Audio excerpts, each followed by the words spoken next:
Assalamualaikum warahmatullahi wabarakatuh. Salam sejahtera untuk kita semua.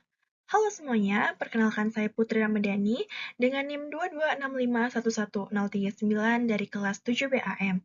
Pada kesempatan kali ini, saya akan sedikit menjelaskan mengenai kalkulasi biaya variabel dan laporan tradisional versus activity based costing atau ABC. Untuk memulai pembahasan, pertama-tama izinkan saya untuk sedikit menjelaskan latar belakang kenapa topik ini penting dalam akuntansi manajemen.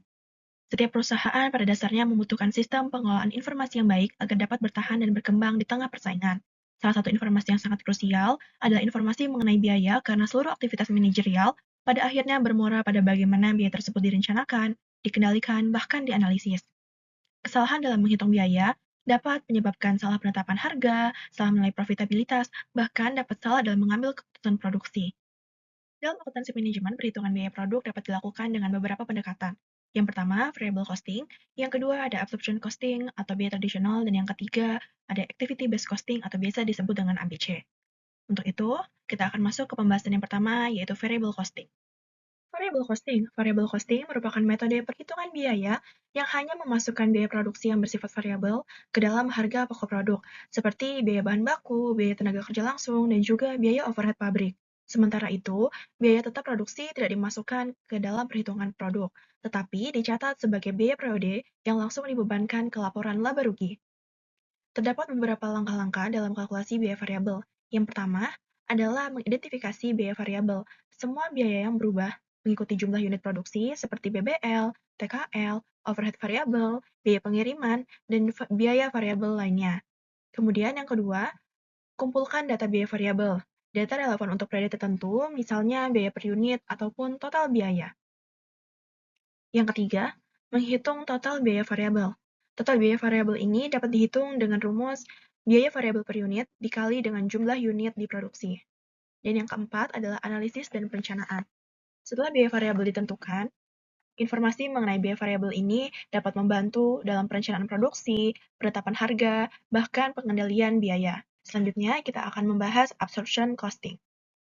Absorption costing, atau biasa disebut dengan biaya tradisional atau full costing, merupakan metode penentuan harga pokok produksi yang memperhitungkan semua unsur biaya produksi ke dalam harga pokok produksi, yang terdiri dari biaya bahan baku, biaya tenaga kerja langsung, dan biaya overhead pabrik baik yang berperilaku variabel maupun tetap.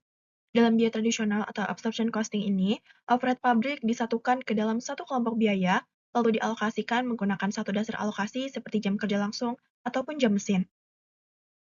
Jika overhead besar dan produk beragam, penggunaan satu cost driver dapat menyebabkan distorsi biaya, yaitu yang pertama, produk sederhana dibebani overhead terlalu besar, menjadikannya overcost, dan yang kedua, produk kompleks justru dibebani terlalu kecil, menyebabkan undercost.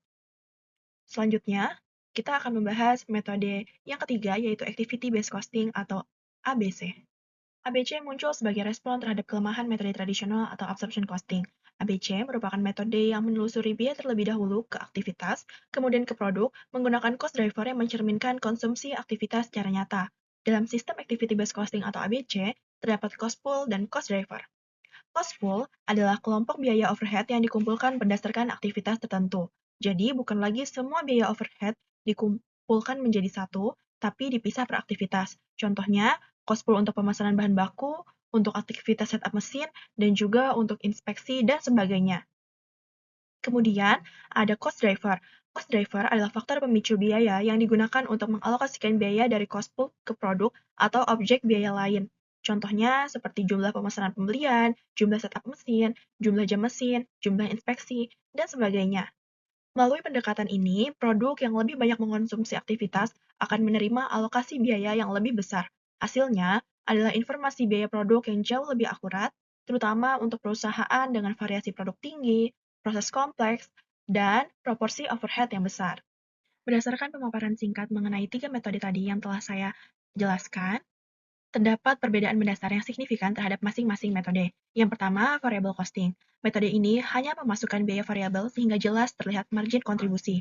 Metode ini paling cocok untuk keputusan jangka pendek seperti analisis volume, harga, dan pesanan khusus. Kedua, ada absorption costing.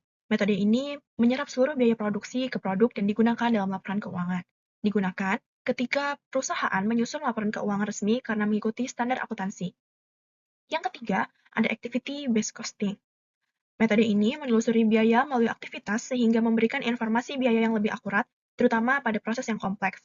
Metode ini digunakan ketika perusahaan memiliki banyak jenis produk atau aktivitas yang beragam, sehingga membutuhkan informasi biaya yang lebih detail dan presisi. Dari pembahasan ini dapat disimpulkan bahwa tidak ada metode yang paling benar untuk semua kondisi. Variable costing, absorption costing, maupun activity-based costing saling melengkapi sesuai dengan tujuan penggunaannya.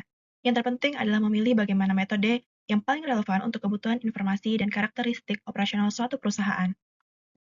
Sekian yang dapat saya sampaikan pada kesempatan kali ini. Saya harap pemaparan tadi dapat bermanfaat sebagai referensi dan menambah pemahaman mengenai bidang ilmu akuntansi manajemen. Saya Putra Madani, pamit undur diri. Wassalamualaikum warahmatullahi wabarakatuh. Terima kasih.